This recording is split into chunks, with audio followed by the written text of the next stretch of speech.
Why does Donald Trump hate NATO? Watch till the end to find out. There was a time when left-wing governments tried a cautiously optimistic approach toward the Soviets. They emphasized diplomacy and restraint as positive interactions with the Russians. Conservative governments, on the other hand, called for confrontation with and harsher measures against the Eastern foes. How the tables have turned. Now, ex-President Donald Trump is openly criticizing North Atlantic Treaty Organization, or NATO, a cooperative institution formed to counter increasing Soviet influence in 1949. This criticism seems like a unique approach toward Russia, one that does not favor confrontation. But why? Let's get into it. Donald Trump once relayed a story about the president of a NATO country asking him whether Americans would arrive to their aid in case of a Russian invasion. Trump's reply? No, I would not protect you. In fact, I would encourage them to do whatever the hell they want. You gotta pay. You gotta pay your bills. The bills, that is the crux of the issue. The conservatives have always been pro-business. There's no secret there. But Trump's pro-business agenda is far more rigorous, considering his own background as a shrewd businessman and investor. When it comes to NATO, he has always been critical of the US's role in the initiative as a key financier of the military coalition. The year before Trump took office, the US was responsible for 22% of the direct contributions to NATO. But these figures can be scrutinized for more detail. There is far more nuance to NATO's economics than just the direct contributions. Here is the basic idea. 31 countries contribute at least 2% of their GDP every year on defense. These funds are not directly tied to NATO. The countries are simply required to spend 2% of their GDP on their own defense budget, which ultimately would enhance the entire coalition's military might. The guidelines penned down at the NATO summit in Wales in 2014 asked member states to aim for 2% and gave those found lacking 10 years to play catch-up. In other words, they had to show reasonable progress in reaching that 2% mark. According to last year's official figures, 11 NATO members were expected to hit their 2% mark for that year, and the rest still had to show major progress to maintain their spots. So what does this mean? For Trump, it means only one thing. He's maintained his stance that the Europeans are shortchanging the Americans.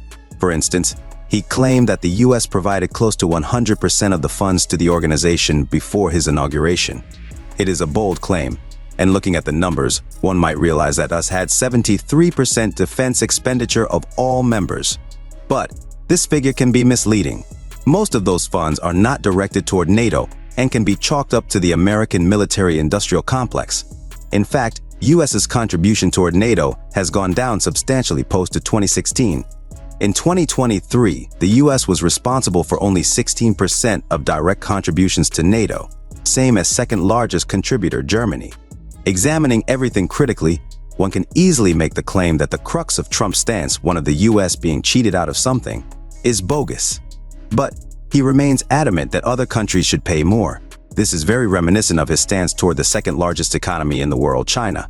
He repeatedly stated that the Chinese were taking advantage of the US and that the country ended up paying far more for products than they should have. All this, of course, led to the Trump tariffs and a move away from an over-reliance on Chinese manufacturing. He is using the same formula here, but the problems are not identical.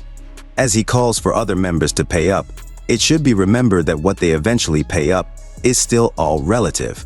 Looking by percentage, the US's per capita aid to Ukraine sat at 30th out of 31 countries not too long ago. A lot of that NATO contribution Trump boasts about is still just US spending money on its own defense capabilities.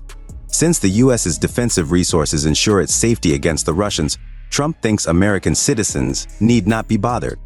However, it is a different story for Europeans. At least 100,000 US troops are garrisoned across Europe to deter Russia from taking any major steps. One also has to think about the US's nuclear capabilities.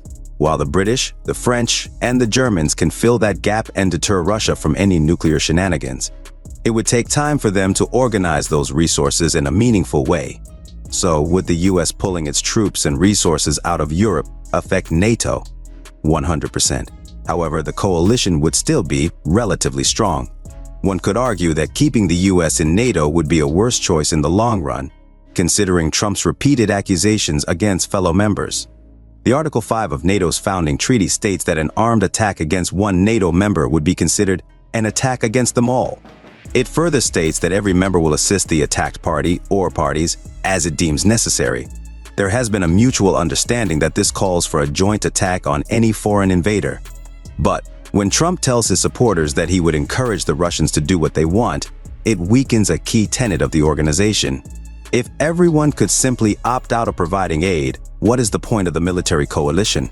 Should Donald Trump be re-elected and the U.S. refuse to come to an ally's aid after Russian invasion, it would set an extremely bad precedent for the entire organization, potentially sealing its fate for the near future. Considering a potential second Trump term in the upcoming U.S. election, it is well expected that the U.S. would opt out of NATO. It would hurt the rest of the coalition, but they would manage. Some of them might even thank the U.S. for leaving at the right time and not causing further rifts in the organization. U.S. presidents before Trump also asked other members to spend more on defense, but their tone was far less confrontational than the one Trump has chosen to take. How Trump's strong stance on NATO pans out for all parties involved remains to be seen. Hope you enjoyed it. Leave a like and subscribe to the channel for more content. Let us know your thoughts in the comments, and we'll see you in the next one.